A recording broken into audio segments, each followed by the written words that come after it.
It's a very mysterious story in Canberra. A top public servant, the long-time Secretary of the Home Affairs Department, Mike Pezzullo, has been somehow caught sending many WhatsApp messages. How was that intercepted? To a Liberal Party power broker, Scott Briggs, when Briggs was the key confidant of then Prime Minister Scott Morrison. These were texts which Pezzullo offered political advice and damning assessments of Liberal ministers who should be sacked, who should be appointed, who should be what. Here's some of what's screened on 60 Minutes last night about this. If Dutton is out, give me Taylor or Tudge. You need a right-winger in there. People smugglers will be watching. Agree. Please feed that in. Will do.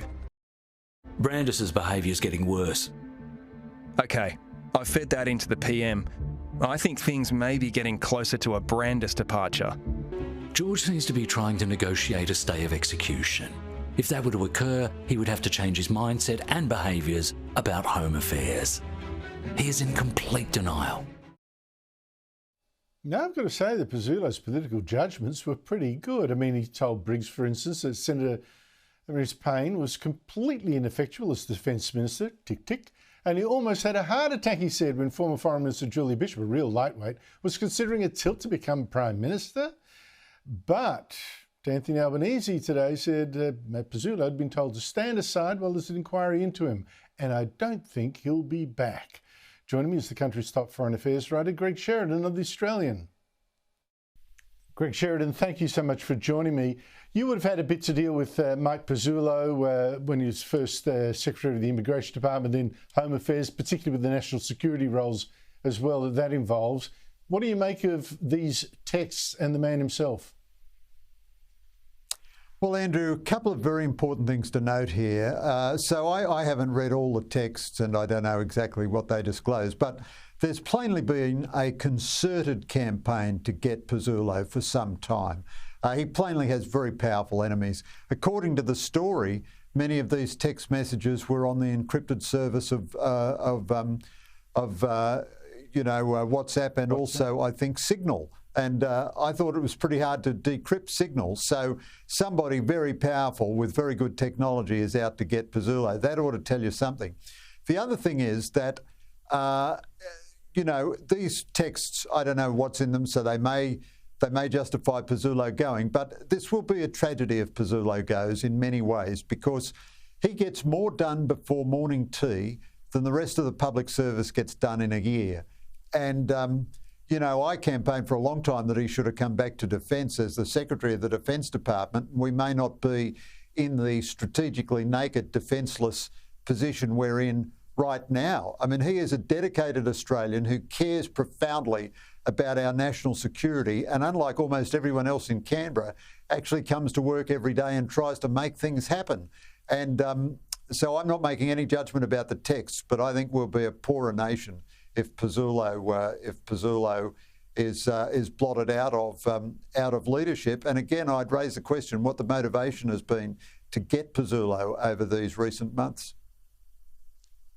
Well, I think there's a lot of what you say there. I mean, I have to say, Greg, as I said earlier, his political judgment seems pretty good, nearly fainting to think that Julie Bishop had the qualities to become Prime Minister and saying that Marise Payne was hopeless in defence. Absolutely true. I wonder whether I'm hearing people saying cross the line by giving political advice as to which ministers should go where, but maybe we're just being naive. I mean, maybe that's what a good secretary does. I don't know. Well, one thing, of course, is that it's clear now that there is no realm of privacy in modern life. So you're not allowed to have... So I'm not giving Mike a blanket exemption from everything revealed in these texts because I haven't seen them all.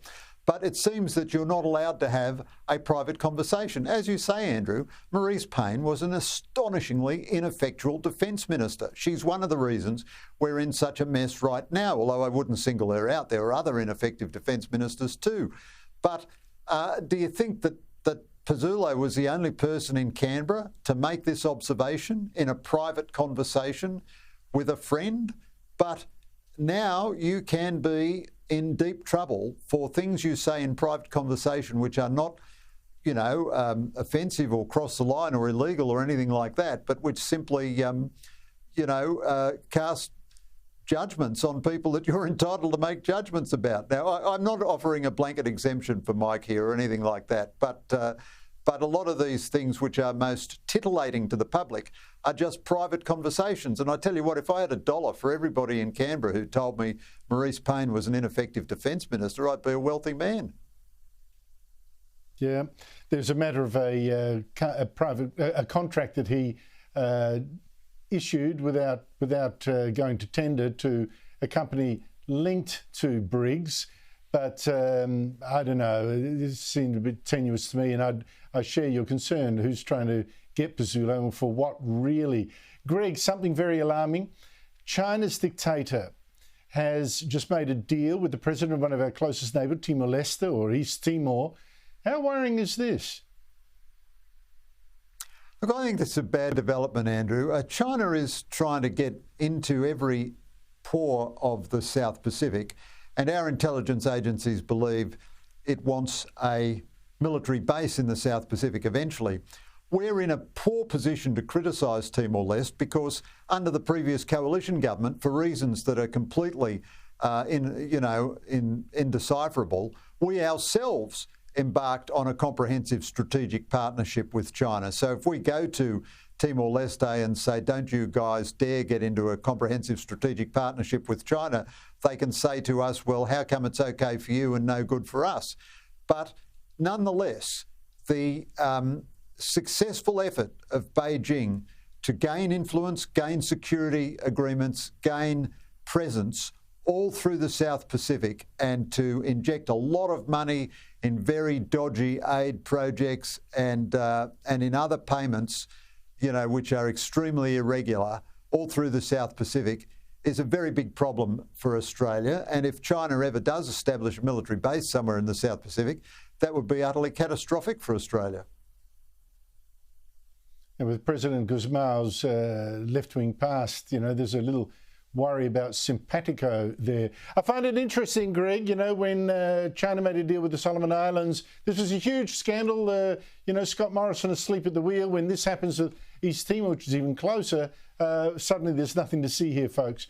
Just quickly, in the US, astonishing news, a new Washington Post and ABC poll says Donald Trump is now way ahead of President Biden in a presidential matchup, 10 points behind. I mean, the Washington Post can hardly believe it. It warns that this poll is probably an outlier. Don't panic, don't panic.